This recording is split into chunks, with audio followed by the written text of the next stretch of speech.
Disclaimer, for entertainment purposes only, not financial advice. Please do your own due diligence and consult any financial professional that you see fit. Today, I wanted to talk about supply and demand and the S&P 500. But first, I lost my phone last Friday, left it on the back of the truck while I was out for work, rushing to pick up the kids from track, 3 of them.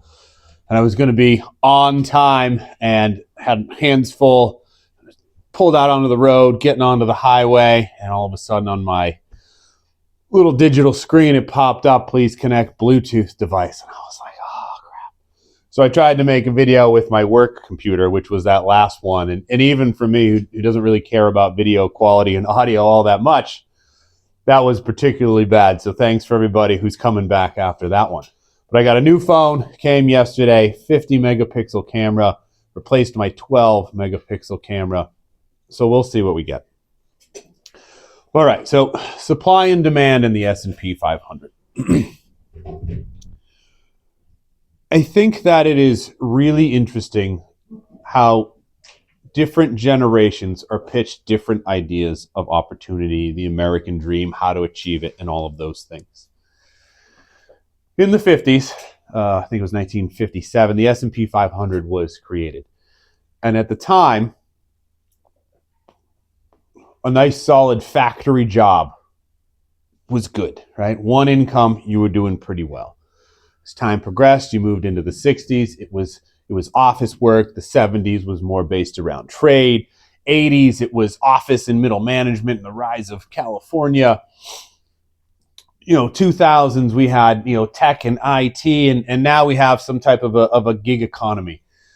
And the education required for those jobs is varied.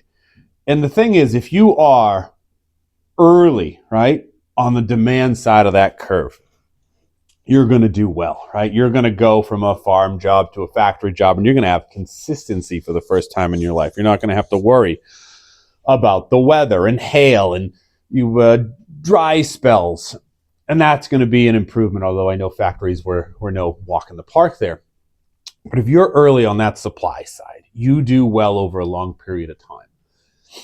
And then there's the peak where supply and demand meet, and you do well. And then there's the fall off. And I'm bringing that up. I think technically I'm an elder millennial. And so my college degree, as useless as it is for my knowledge for work, the degree was actually a key that opened doors. A very expensive, not needed key, but still a key. And so the younger part of my generation doesn't have that same luxury. 40% of them didn't finish college. A lot of them came out with debt. And even if you finish college, the pay isn't as good. The payback time is much longer. And in fact, if you were actually a good tradesman and you came out firing at 18 with an apprenticeship and moved along in your life instead of drinking it away at college, the chunk of your life, your 30s and 40s, could be the best time. You could have no debt. You could have a lot of income. You could have your own business. Meanwhile, you're just paying off student loans if you had gone to college.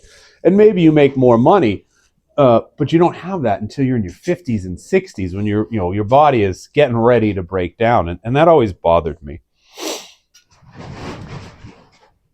The thing about the S&P 500 is that it's always ahead of the curve. It's always a little bit more on that demand side versus the supply side. Because it rebalances for you as industries rise, it gets into those growing companies. As industries fall, it gets out before they start to really bottom. And that rotation, that automatic rebalancing that they go through once a year, right, creates these little upward things. It also means that you are getting in early in the growing industries and getting out before the decaying ones are in full-on decline. And it's really been the best job that you could have had since 1957. We'll take out money to buy tools for our trade. We'll take out money to go to college. We'll take out money for online degrees. We'll take out money to buy a nice car, to be a successful salesman if you got to drive around. But we're hesitant to take out money in what has been the best career opportunity, which has been investing.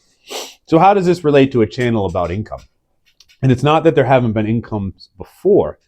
It's that there hasn't been the technology to allow so much competition into the field to have the cream rise to the top. And that's really what we're experiencing now.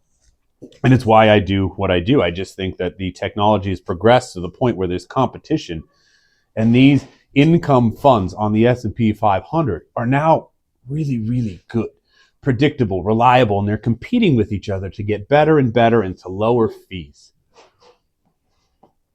And that was really the one issue in investing in the S&P 500, is that you needed growth, which means you needed time, and you needed to have so much money that the now 1.4% yield on the S&P 500 would be enough to live on, or you'd have to sell shares or do things, but you still had to wait until you were later in life. And that's not the case anymore. You don't need to be a senior director of sales to have a good life with hundreds of people underneath you making hundreds of thousands of dollars a year, and maybe stock and bonuses tied on top of that. You don't need that much money. Most people, I should say, don't need that much money. And that's sort of what growth does. You are a senior director. You're going to capture all the upside, and you're going to have it all when you're later.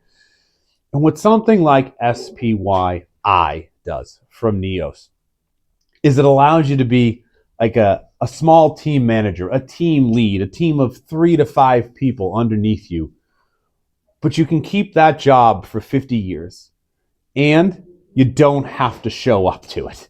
And that's the part that I think gets lost on everybody.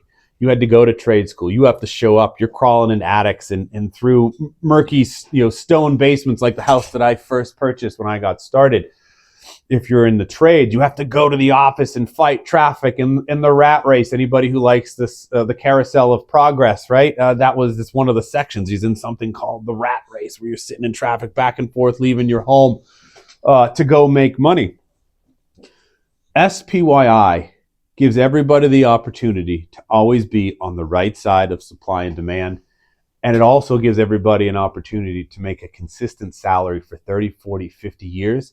But most importantly, once you get it started, once you go through the first few years counted as college or your apprenticeship, once you get critical mass, it gives you a consistent and growing salary for 40 or 50 years. And you can do whatever you want with your time. You could be super productive. You could live in a trailer on a plot of land for super cheap and watch TV shows for all I care. The point is, the best thing that anybody could have done with their life would be invest in the S&P 500 as far as a career goes. And right now we are in currently the best time to generate income off of those same funds, off of those same companies that are going to be rotated in every year that keep you in front of the curve. And I think everybody really should consider it. I watched a video, which I'm going to link down below. It's a guy with a very small channel, just like mine. He's a little bit bigger than mine, but he talked about how his parents, he grew up in Mississippi and Indiana. He goes through it, but he talked about how his parents never talked about how they were poor, but how there was always opportunity to move up if you wanted to. And I liked that mindset. It's the mindset that I have, the mindset that my parents had. Everybody now has access to the S&P 500. Everybody now has access to the S&P 500 with income, SPYI. Brokerages are free. Almost everybody in the US has a phone. The actual limiting factor to being able to access income investing, actually having a bank account, right? It's not technology. It's not the cost of the internet. It's not the brokerage. It's not the fees. All that stuff has been eliminated. It's, do you actually have a checking account?